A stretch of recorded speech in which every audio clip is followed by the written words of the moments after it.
E abra sua Bíblia comigo em Gênesis capítulo 50, verso 15.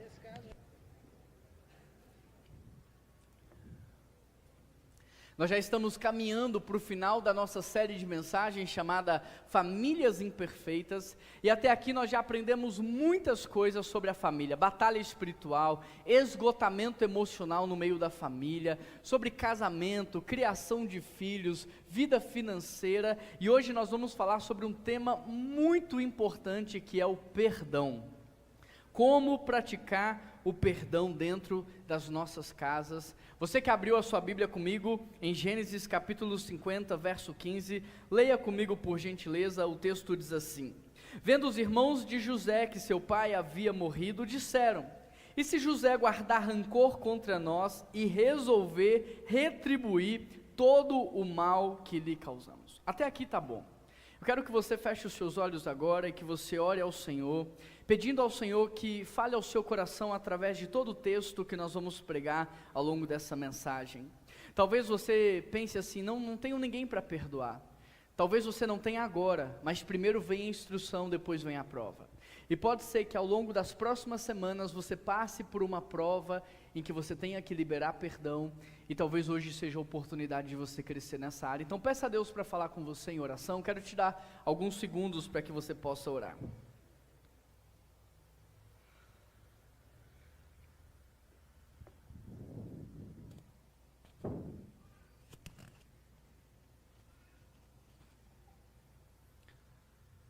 Querido Deus e eterno Pai, nós queremos pedir ao Senhor que fale conosco, Pai, mais uma vez. Nós já tivemos um culto tão abençoado às 9 horas da manhã aqui, com o nosso coro, a nossa orquestra. Ó Deus, nós já louvamos e adoramos o Senhor já falou o nosso coração, mas nós queremos mais. Mais da Tua palavra, mais da Tua presença, mais do Teu amor no nosso meio, mais do Teu perdão. Por isso, Deus, ministre essa palavra que é viva e eficaz, que é mais penetrante do que uma espada de 2 gumes, que não volta vazia, que cumpre o seu propósito. Nós pedimos ao Senhor que essa palavra renove a nossa mente, mude o nosso coração e transforme as nossas vidas. Essa é a oração que nós fazemos. Que o Teu nome seja glorificado nessa manhã, em nome de Jesus. E toda a igreja diz: essa história de José do Egito, muito conhecida essa história, muito famosa, uma história que você já leu na Bíblia, uma história que você já viu em filmes, em seriados, em novelas, e talvez tenha escutado inúmeras pregações a respeito da vida de José. Mas a história de José não é só sobre superação. A história de José não é só sobre alguém que foi encontrado no fundo do poço e foi crescendo, avançando e prosperando, não. A história de José, sobretudo, é uma história de redenção de famílias, redenção de gerações.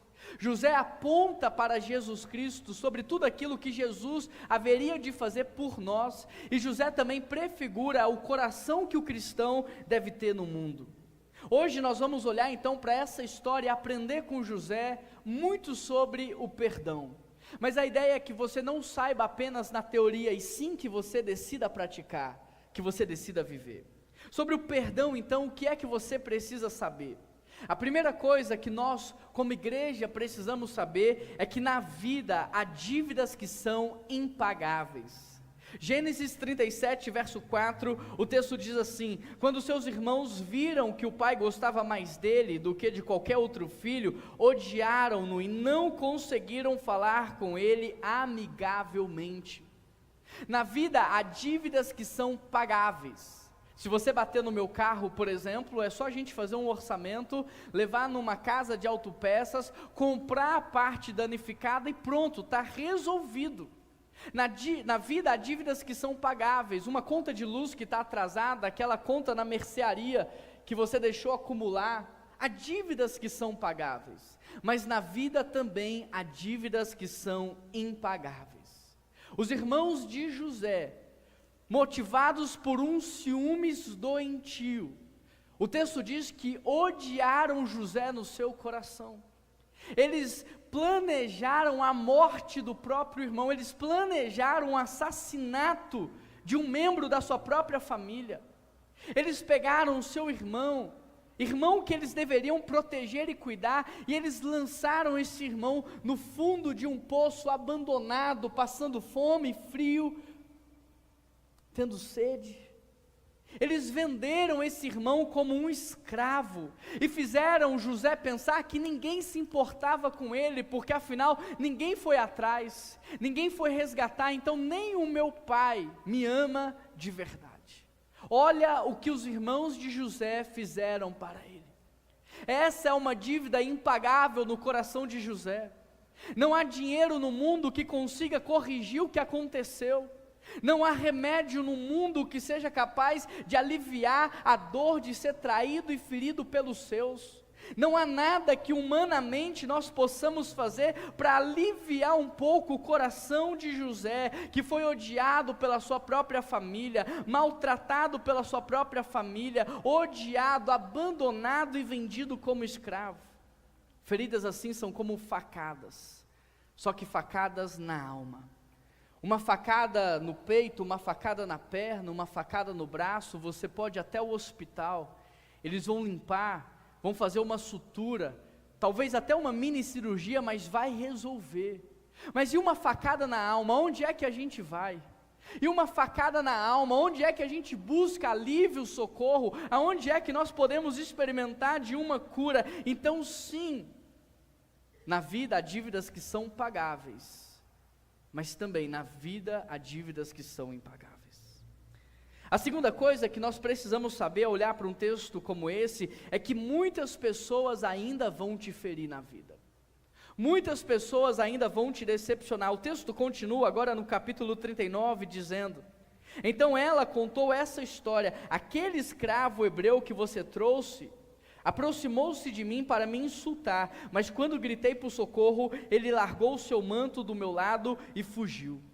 Como se não bastasse ter sido odiado pelos seus irmãos, como se não bastasse ter sido maltratado a sua vida inteira pelos da sua própria casa, como se não bastasse ter sido abandonado num poço, vendido como um escravo. Agora José está como escravo no Egito, e ele poderia pensar, talvez agora as coisas se resolvam, mas não. A esposa de Potifar agora faz uma ameaça, a esposa de Potifar faz uma denúncia falsificada, a esposa de Potifar vai acusá-lo de maneira indevida, e por causa disso Potifar, o seu marido, vai pegar José e vai lançar na prisão. E assim é a vida. A gente passa por uma frustração e pensa, não, agora eu não vou passar por outra frustração. A gente é traído e pensa, agora não, ninguém nunca mais vai me trair, ninguém nunca mais vai me ferir. Mas aqui a esposa de Potifar acusa falsamente, ele é preso injustamente, e até o carcereiro, o copeiro que falou assim, eu vou me lembrar de você quando eu chegar ao rei, chegou ao rei e não se lembrou dele. Se você observar, não só aqui na vida de José, mas na vida de Jesus, não tem como evitar a traição. Até o próprio Filho de Deus foi traído, até o próprio Deus no céu foi traído por Satanás. Não tem como evitar. Você pode ser bom, ter um coração aprovado, ser um homem ou uma mulher de caráter, mas não tem como evitar na vida a traição. Não tem como evitar as injustiças, ser maltratado, ser injustiçado. Sim, haverá decepções, onde houver pessoas, onde houver relacionamentos, onde houver intimidade, onde houver proximidade, você entende que haverá frustrações? E quanto mais você se relaciona, mais você se frustra. E quanto mais você se entrega, mais você se decepciona. Esse é o caminho natural da vida. Portanto, se não tem como evitar a traição, evitar a frustração, evitar a decepção, a grande questão é, então eu não vou evitar, o que eu devo fazer? Eu devo me preparar.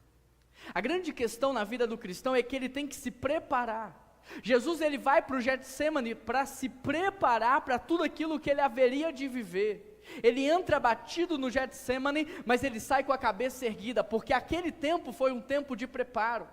Então o cristão não é alguém que é pego de surpresa por uma traição, por uma decepção, por uma frustração, não. O cristão é o maduro que paga o preço pelo imaturo. O cristão é o maduro que lida com tudo que é constrangedor. O cristão não é alguém que reage de maneira espontânea, mas é alguém que se prepara para agir diante de uma frustração. Então o que nós devemos fazer? Nós devemos nos preparar. Olha o que diz o texto de Lamentações 3:22, eu vou citar para vocês. Graças ao amor do nosso Senhor, que nós não somos consumidos. Pois as suas misericórdias são inesgotáveis e renovam-se a cada manhã. Grande é a sua fidelidade. Nesse texto aqui há uma forma para você se preparar, porque o texto começa dizendo, por causa do grande amor de Deus, eu e você não somos consumidos. E por causa desse amor que nós recebemos de Deus, porque amor a gente não improvisa, nós só damos aos outros aquilo que nós primeiro recebemos. Então, por causa deste grande amor, que não é um amor emocional, que não é um amor sentimental, que é um amor de razão, de entrega, de sacrifício. Então, por causa desse amor, de sacrifício, de entrega, nós não somos consumidos. E então eu devo cultivar em que tipo de amor pelos meus irmãos? O amor que não me faz consumi-los diante da frustração. O amor que não me faz odiá-los na traição. O amor que não me faz matá-los diante de uma intempérie da vida. E que amor é esse? É o amor de entrega. Mas o texto diz também que as misericórdias do Senhor, elas se renovam a cada manhã. O problema é que muitas vezes nós vamos para uma relação com um determinado nível de perdão. E a gente pensa que quando esse perdão acaba, a relação deve acabar também. Mas perguntaram para Jesus, quantas vezes eu devo perdoar? E Jesus disse, 70 vezes 7. E da mesma forma então que as misericórdias do Senhor se renovam todas as manhãs, as minhas misericórdias sobre os meus irmãos, ela também precisa ser renovada.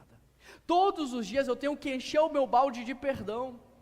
Todos os dias eu preciso decidir perdoar todos que estão ao meu redor. Não importa quantas vezes eu perdoei ontem. Não importa quantas vezes eu perdoei anteontem, o que importa é que se nós estamos vivos hoje, nós ainda carecemos do perdão divino e sobrenatural do nosso Deus, e da mesma forma que eu e você somos perdoados, a Bíblia diz que nós também devemos perdoar. Você precisa entender que para que uma relação dê certo e dure por muito tempo, todos os dias você tem que encher o balde desse amor sacrificial, dessa entrega intencional, desse perdão. E por último o texto diz que por causa da fidelidade dele. A fidelidade do Senhor, querido, é algo impressionante, porque ela não muda mediante as circunstâncias. Deus não deixa de ser fiel porque você é infiel. Deus não deixa de te amar porque você falhou. Da mesma forma tem que ser o cristão. O cristão não pode reagir, ele tem que agir, e agir conforme diz a palavra. Você precisa ser fiel, fiel à palavra, fiel a Deus, fiel à postura de uma decisão.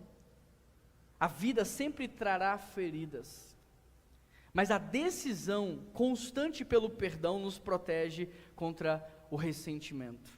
A terceira coisa que nós precisamos aprender nesse texto é que quem fere, mas não trata, ele é tratado pela justiça de Deus. Olha o que os irmãos de José vão falar no capítulo 42, verso 21. Disseram uns aos outros, certamente estamos sendo punidos pelo que fizemos ao nosso irmão. Nós vimos como ele estava angustiado, implorando pela sua vida, mas não escutamos, por isso nos sobreveio essa angústia. Quem fere o outro, mas não trata o que fez, é tratado pela justiça de Deus. Enquanto José vai crescer no Egito, vai prosperar, vai avançar, os irmãos de José vão ficar presos, estagnados, porque quem fere e não trata, é tratado por Deus. Enquanto José está crescendo, a ponto dos irmãos de José não reconhecerem ele, ou seja, José cresceu tanto, se tornou uma grande autoridade, mas os irmãos de José reconheceu, porque a impressão que me dá é que eles estão na mesma situação de quando José foi entregue, eles não avançaram na vida. O texto diz que eles estão passando fome, o texto diz que eles estão enfrentando escassez, o texto diz que eles estão angustiados de alma, que eles estão com medo, que eles estão atormentados, e é assim, alguém que fere mas não trata. É essa vida que uma pessoa tem quando ela fere, mas ela não trata, ela é tratada pela justiça de Deus. Olha o que vários textos das Escrituras dizem: se vocês não perdoarem uns aos outros, o Pai Celestial não perdoará vocês. Olha o que outro texto diz: se você não perdoa, você entrega aos torturadores, assim também o Pai lhe fará. A cada um de vocês que não perdoar o seu irmão, ele enfrentará tormenta espiritual. Olha o que diz Hebreus 2,15, que nenhuma raiz de amargura brote no seu coração, contaminando a muitos. 1 João 4,20, se alguém afirmar eu amo a Deus, mas odiar o seu irmão, é mentiroso. Marcos 11:25, quando estiverem orando, se tiverem alguma coisa contra alguém, primeiro perdoem. Sabe o que a Bíblia está ensinando para a gente? Que se você não perdoa, você não consegue nem orar. Que se você não perdoa, você fica atormentado espiritualmente falando, angustiado, aflito. Você é alvo da justiça, você não recebe o perdão de Deus. Não perdoar é a pior decisão que você pode tomar. A quarta coisa que eu aprendo quando eu olho para esse texto é que perdoar não é fácil, mas é possível. Perdoar é difícil, mas é possível. Gênesis 50:17 diz que quando José pegou o recado dos seus irmãos e leu, ele chorou. A ordem sequencial do texto é: Jacó morre, os irmãos são tomados pelo medo, eles ficam atormentados, então eles projetam todo o rancor que havia no coração deles em José, dizendo: talvez José vai se vingar, talvez José vai querer o nosso mal. Não, José é um homem bom, mas a maldade está no coração dos irmãos de José. Então Jacó morre, eles ficam com medo, projetam o mal no seu irmão e enviam um recado no nome do pai. Mas interessante, porque José, ele não responde com palavras, ele responde com um choro. As lágrimas de José revelam um coração bondoso. As lágrimas de José revelam um coração cheio de compaixão. Não há raiva, não há ódio, há compaixão. José decidiu perdoar os seus irmãos. As lágrimas revelam que o perdão, ele não cancela o ocorrido, mas ele redime a história. As lágrimas revelam maturidade espiritual na vida de José, que ao invés de enviar um decreto para exterminar os seus irmãos, ele se compadece primeiro. As lágrimas revelam o custo emocional do perdão. Perdoar dói. Perdoar é difícil. Perdoar não é humano, perdoar é divino, é sobrenatural, mas eu tenho uma boa notícia para te dar: você tem o Espírito Santo dentro de você. Se você não tivesse, seria impossível, mas como você tem o Espírito Santo, aquilo que era impossível, agora se torna possível. A você só cabe a decisão de perdoar, e o Espírito Santo te capacita para isso, te sustenta no perdão, porque perdoar não é esquecer, esquecer é amnésia, perdoar é você se lembrar, mas não querer se vingar, é você se lembrar, mas não mais sentir dor. Perdoar é reconhecer que Deus tem o controle sobre todas as coisas. Não foi isso que José disse para os seus irmãos? Não se preocupem, porque não foram vocês que me enviaram para o Egito, foi Deus que me enviou para preservar a vossa vida num tempo de dificuldade. José entendeu que Deus é soberano, e quando nós entendemos a soberania de Deus, nós entendemos que embora as pessoas elas tramem o mal, planejam o mal, Deus transforma o mal em bênção nas nossas vidas. Então a mim e a você não cabe fazer justiça. Quando eu e você tentamos fazer justiça, nós atrapalhamos a Deus, nós machucamos ainda mais todo mundo. A justiça tem que ser de Deus, e o meu papel e o seu papel é perdoar. Perdoar é cancelar a dívida, da mesma forma que Jesus cancelou a sua dívida no tribunal de Deus. Perdoar é você liberar a pessoa da culpa, da mesma forma que Jesus Cristo tirou todo o peso de culpa sobre nós. Perdoar é restaurar a comunhão, da mesma forma que Jesus Cristo restaurou a nossa comunhão com o Pai. A quinta coisa que eu aprendo aqui nesse texto é que quem perdoa é abençoado. Olha o testemunho que o faraó vai dar a respeito de José no capítulo 41, verso 39. Uma vez que Deus lhe revelou todas essas coisas, não há ninguém tão criterioso e sábio quanto você. Você terá o comando de tudo no meu palácio e de todo o meu povo, todos se sujeitarão a você, somente em relação ao meu trono eu serei maior do que você. É Deus que faz. Tem coisas que é Deus que faz. Foi Deus que deu inteligência, foi Deus que deu sabedoria, foi Deus que deu a revelação, foi Deus que conectou José com as pessoas certas. Olha o que Deus está fazendo na vida de José. Ele que era odiado pelos seus irmãos, que estava no fundo do poço, que foi comprado como escravo, agora é o segundo homem em toda a terra do Egito, porque quem perdoa é abençoado por Deus. Quem não perdoa é tratado pela justiça, mas quem perdoa é abençoado por Deus. José prosperou na casa de Potifar, José prosperou na prisão, José prosperou no Egito. Não importa onde você está, quando você cumpre a palavra do Senhor, sabe o que a Bíblia diz? Se as minhas palavras estiverem no seu coração, vocês me pedirão o que quiserem e eu farei. Quando nós vivemos a palavra, quando nós cumprimos a palavra, quando nós obedecemos a palavra, não tem como dar errado. E enquanto os irmãos de José estão lá, estagnados, paralisados, passando por dificuldades, José está aqui crescendo, avançando, prosperando, sendo usado pelo Senhor. E eu quero te perguntar, aonde é que você está? Você é como os irmãos de José? Movidos por ciúmes? Ciúmes que geram raiva? Ciúmes que geram inveja, ciúmes que promovem o ódio? Você é como os irmãos de José, que estão planejando o mal contra aqueles que vocês invejam? Vocês são como os irmãos de José, guardando rancor no coração, ou vocês são como José? Porque José aqui aponta para Cristo, que disse o quê? Pai, perdoa-os, porque eles não sabem o que eles fazem. Que tipo de oração você tem feito? Deus pesa a tua mão ou Deus perdoa porque eles não sabem o que fazem? Que tipo de coração é o teu? O coração de alguém pagão ou o coração de um cristão? Como que você tem vivido a sua vida? Acumulando desavenças ou promovendo reconciliação? Em sexto lugar, perdoar é uma ação de restauração.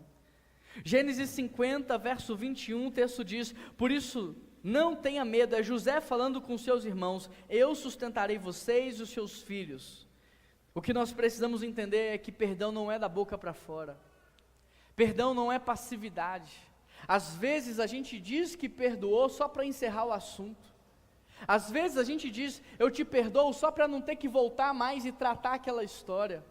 Às vezes a gente diz que perdoou só para não ter que encontrar mais ou se relacionar mais. Não, está tudo certo, fique em paz, cada um para o seu canto. Mas quando eu olho para a Bíblia, eu aprendo que Deus foi o primeiro a nos perdoar, mas Ele veio ao nosso encontro. Quando eu olho para as Escrituras, eu vejo José perdoando aos seus irmãos e promovendo reconciliação. Quando eu olho para as Escrituras, eu vejo Jesus perdoando, mas nos reconciliando com Ele, e foi exatamente isso que José fez. José perdoou, e o perdão, quando ele é legítimo, verdadeiro, ele produz cura emocional, ele produz cura espiritual, ele produz cura relacional. Você não pode garantir a postura do outro, mas você pode garantir a postura do seu coração. Eu não posso garantir que aquele que eu estou pedindo perdão vai me perdoar. Eu não posso garantir que aquele que eu estou liberando perdão sobre a vida dele vai querer se relacionar comigo. Eu não posso garantir isso, mas a Bíblia diz, no que depender de vós, tenham paz com todos. Então o meu papel eu vou fazer. Se ele não quiser, ele vai estar debaixo da justiça divina, mas o meu papel eu vou fazer. Em sétimo e último lugar, perdoar não muda o passado, mas traz cura para o presente e libera o seu futuro. Perdoar não vai mudar o que você viveu, mas vai curar o que você está vivendo hoje, e vai te liberar para viver algo muito melhor no seu amanhã. Gênesis 50, 22, o texto diz: José permaneceu no Egito com toda a família do seu pai. Ele viveu 110 anos, e viu a terceira geração dos filhos de Efraim, de Marqui, filhos de Manassés, nasceram sobre os joelhos de José. Agora José, que estava sozinho no Egito, sem a sua família, tem a sua família junto dele. Agora José, que estava vendo a sua família morrer de fome, agora pode prover para a sua própria família. Agora José, Deus está dando para ele 110 anos de vida, o privilégio, a oportunidade de ver as futuras gerações. Pastor, mas se eu perdoar eu vou parecer bobo, se eu perdoar todo mundo eu vou ser como um bobo. Mas eu te pergunto, quem que pareceu mais bobo nesse texto? Os irmãos de José que ficaram anos paralisados no mesmo lugar, ou José que cresceu e prosperou? E diante da fome que o povo estava vivendo, quem que pareceu bobo? Bobo é quem não perdoa, bobo é quem guarda mágoa, bobo é quem guarda rancor, porque enquanto os irmãos estavam ali atormentados espiritualmente, passando por necessidade financeira, tendo fome, experimentando a justiça divina, José não parava de crescer e de avançar. Quem perdoa, querido, tem paz na alma, tem pão na mesa e tem propósito cumprido. Deus deu para José o privilégio de viver 110 anos, de ver as próximas gerações avançando. Olha como Deus cuida dos seus, olha como Deus cuida daqueles que decidem perdoar. Quem foi tocado pelo perdão da cruz, carrega nas mãos agora o pão da reconciliação. 2 Coríntios 5 diz que tudo isso provém de Deus, que nos reconciliou consigo por meio de Cristo, e nos deu o ministério da reconciliação. Por isso eu quero te perguntar, quem você precisa perdoar no dia de hoje? Quais são as pessoas que você precisa liberar perdão? Não da boca para fora. Quem são as pessoas que você de verdade precisa perdoar? Não é para silenciar o assunto, não é um perdão para não ver a pessoa mais, não é um perdão para a gente não voltar nesse ponto da história. Quem são as pessoas que você precisa perdoar de verdade? Tentar restaurar, reconciliar, promover a paz. Porque da mesma forma que eu e você fomos perdoados por Deus, da mesma forma nós devemos perdoar. E você tinha uma dívida impagável para com Deus. O salário do pecado é a morte. E se por um homem santo o pecado entrou no mundo, o preço do pecado é a morte de um homem santo. Mas depois de Adão e Eva, já não havia mais nem homem e nem mulher santo. Não havia como pagar essa dívida. Não tinha dinheiro para pagar, não tinha nada que podíamos fazer, somente a morte de um homem santo poderia pagar. Então sabe o que Deus fez? Ele enviou o seu único filho para pagar o preço da sua dívida, da minha dívida. Sabe o que Jesus fez quando Ele morreu e ressuscitou? Ele rasgou a dívida que nós tínhamos com Deus. Você pode falar assim, pastor, eu não consigo perdoar, porque o que fulano ou fulana fizeram é muito grave. Eu te pergunto, mais grave do que o que você fez com Deus? Mais grave do que o que você fez com um Deus que é santo, perfeito, maravilhoso, que não erra, que não falha? Mas Jesus hesitou ao te perdoar? Ele pensou duas vezes? Não morreu naquela cruz porque Pilatos o entregou. Jesus não morreu naquela cruz porque Judas o vendeu, porque Pedro o negou. Ele morreu naquela cruz por amor. Não um amor emocional, não um amor sentimental, o amor da entrega. Sabe por que Deus decidiu te criar? Eu não conheço todos vocês que estão aqui. Há muitos rostinhos que eu estou conhecendo agora. Eu não sei o que você fez no seu passado, mas o que eu sei é que todos nós já fizemos muitas coisas ruins contra Deus.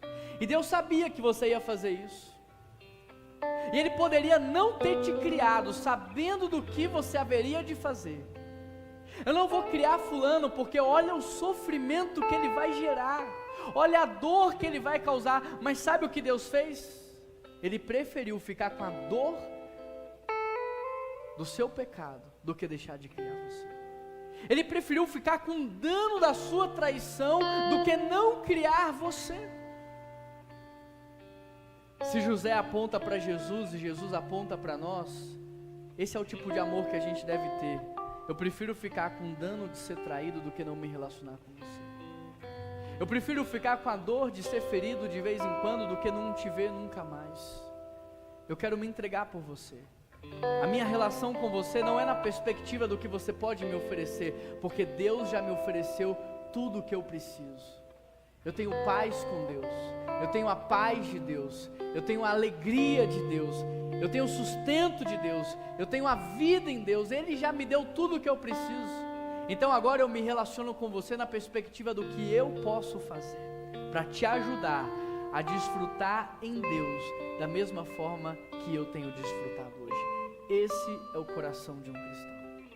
Então eu queria que você fechasse os seus olhos e que você assumisse um compromisso com Deus nessa manhã, de perdoar alguém.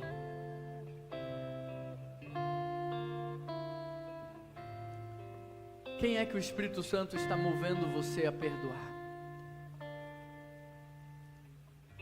Quem é que você precisa liberar perdão? Quem é que você precisa pedir perdão?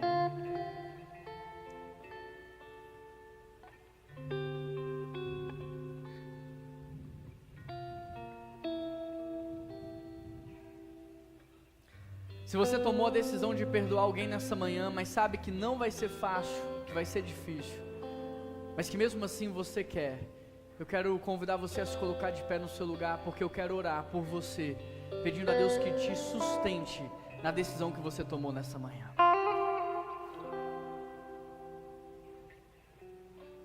Glória a Deus, aleluia, glória a Deus.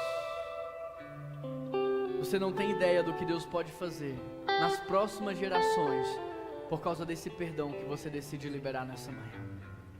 Pai, eu quero te agradecer porque a Tua palavra é viva, e a Tua palavra é eficaz, e a Tua palavra não volta vazia, mas ela cumpre o seu propósito. E o propósito dessa palavra nessa manhã era nos ajudar a promover a reconciliação e a paz na vida dos nossos irmãos. Pai, nos dê humildade para pedir perdão, mas nos dê humildade também para perdoar. Nos dê coragem, ousadia para pedir perdão, mas na mesma proporção, coragem e ousadia para perdoar. E nos sustenta, Pai, no poder do Teu Espírito, no nome de Jesus Cristo, nos sustenta nesse perdão. Porque humanamente falando é impossível, mas por causa do Teu Espírito Santo, esse perdão já aconteceu nessa manhã. E ele vai ser concretizado em relações, em transformações, em redenções, em transformações familiares. Por isso, Deus, eu já te agradeço, porque da mesma forma que os irmãos de José não morreram de fome, há uma geração inteira que não vai perecer mais, que não vai morrer mais, porque há um perdão sendo liberado nessa manhã. Obrigado, Deus, por tudo aquilo que o Senhor fará, através desse perdão que está sendo aliançado com o Senhor nessa manhã, e que o Senhor nos dê o privilégio de ver os frutos desse perdão ecoando nas próximas gerações. Essa é a oração que nós fazemos, em nome de Jesus que nós oramos, amém.